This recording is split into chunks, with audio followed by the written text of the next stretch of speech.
आप सभी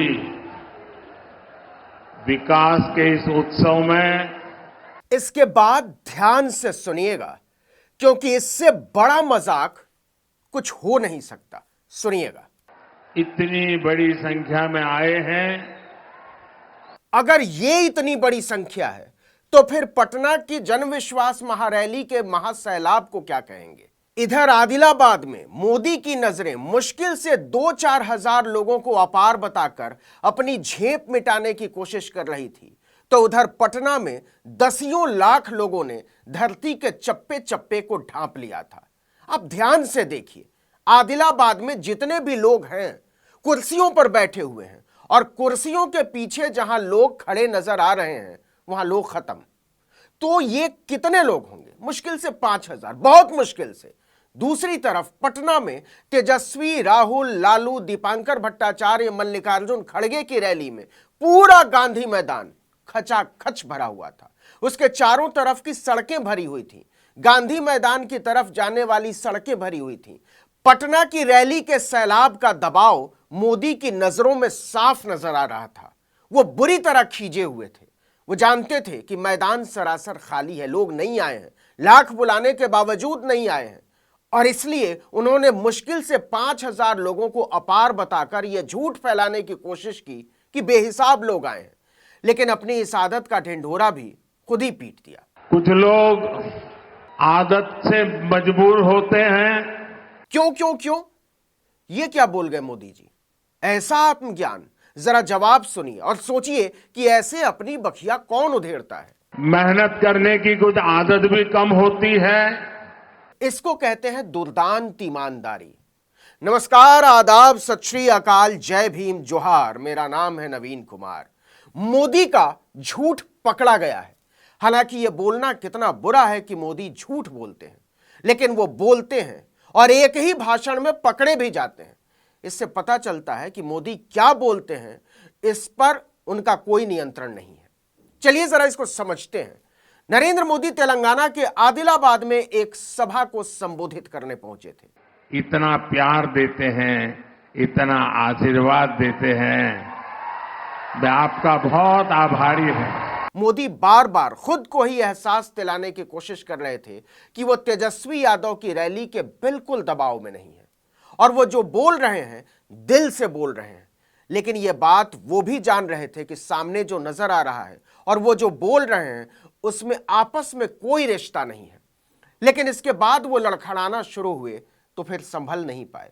वो अपनी झूठ की प्रस्तावना लिखने के चक्कर में बेनकाब होते जा रहे थे। मैं आपको और देश को, और ये जो बार बार चुनाव लिखते हैं ना, उनको खास मोदी ये सफाई दे रहे थे कि वो जो कर रहे हैं वो चुनावी सभा नहीं है, क्योंकि उनकी सबसे बड़ी आलोचना ही यही है कि उन्होंने हर सरकारी कार्यक्रम को एक चुनावी कार्यक्रम में बदल दिया है। प्रधानमंत्री की गरिमा को उन्होंने बिल्कुल धराशायी कर दिया है, और जैसा कि आप जानते हैं मोदी स्वस्थ आलोचना को भी बर्दाश्त नहीं कर पाते। इसलिए वो जानबूझकर उन पत्रकारों, विश्लेषकों और टिप्पणीकारों को निशाना बना रहे थे जो उनकी आलोचना करते हैं इस बात के लिए। आदत से मजबूर होते हैं, मेहनत करने की कुछ आदत भी कम होती है। आखिर मोदी इतने तमतमाए हुए क्यों थे? किस बात का गुस्सा निकाल रहे थे? बड़ी सरल भाषा में कह देते हैं कि ये तो चुनावी सभा है। दरअसल ये कोई पहली बार नहीं है। पत्रकारों, लेखकों, विश्लेषकों की खिल्ली उड़ाना नरेंद्र मोदी का पुराना शगल है। कुछ साथी जो भांति भांति का एनालिसिस करते हैं। इसके बाद मोदी एक ऐसा झूठ बोलते हैं जिसकी पोल वो खुद ही खोलने वाले थे।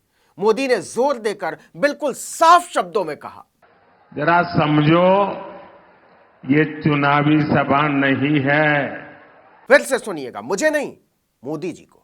जरा समझो, ये चुनावी सभा नहीं है, ये चुनावी सभा नहीं है।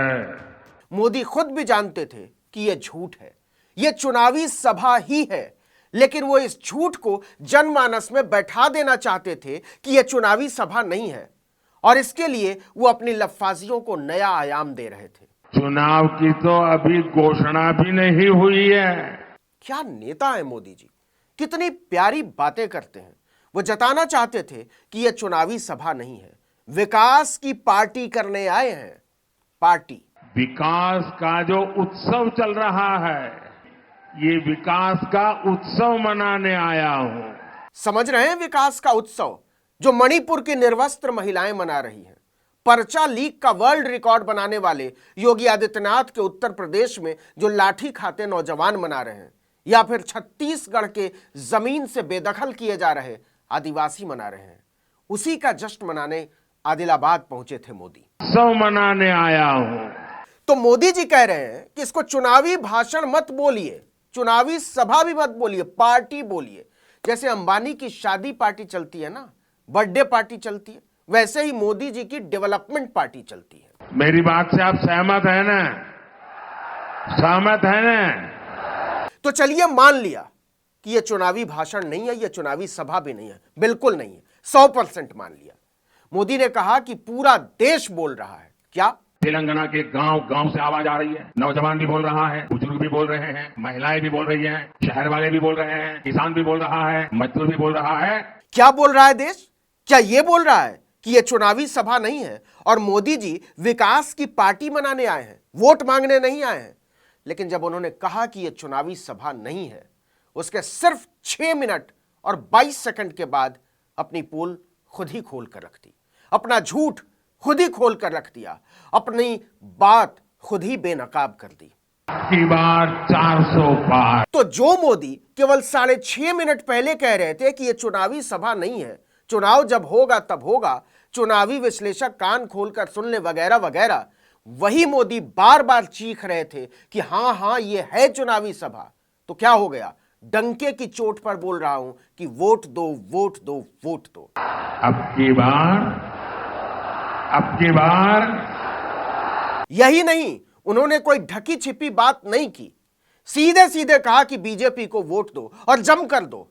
लेकिन इसको चुनावी सभा मत बोलना। मोदी को बहुत बुरा लगता है कि वो खुलेआम वोट मांगे और कोई कह दे कि यह चुनावी सभा है। बीजेपी की वोटू वेयाले। तो सिर्फ 5.5 मिनट में मोदी ने अपनी ही पोल खोल कर रख डाली। किसी को कुछ करने की जरूरत नहीं, किसी को कुछ बोलने की जरूरत नहीं। ये चुनावी सभा नहीं है, की बार ये चुनावी सभा नहीं है। 400 पार। चुनाव की तो अभी घोषणा भी नहीं हुई है। बीजेपी की वोटू वेयाले। चुनावी सभा नहीं है, की बार 400 पार। मोदी ने खुद साबित कर दिया कि वो झूठ बोलते हैं और जमकर बोलते हैं, मंच से बोलते हैं, सबके सामने बोलते हैं, जोर जोर से बोलते हैं। बोलो क्या करोगे? तो हम क्या करेंगे? जो करना होगा मोदी जी करेंगे, और मोदी जी ने कुछ किया है तो कुछ सोच के ही किया होगा। इस वीडियो में इतना ही, लेकिन अगर आपने आर्टिकल 19 इंडिया को अब तक सब्सक्राइब नहीं किया तो फौरन कीजिए, बेल आइकॉन दबाइए, घंटी जैसी आकृति, लाइक कीजिए और कमेंट करके बताइए हमारा वीडियो आपको कैसा लगा। यूट्यूब पर देख रहे हैं तो हमारे चैनल को सब्सक्राइब कीजिए, इंस्टाग्राम पर हमें फॉलो कीजिए और हमारा ट्विटर हैंडल है आर्टिकल 19_इंडिया और मेरा ट्विटर हैंडल है नवीन जर्नलिस्ट। आप मुझे भी फॉलो कर सकते हैं। नमस्कार।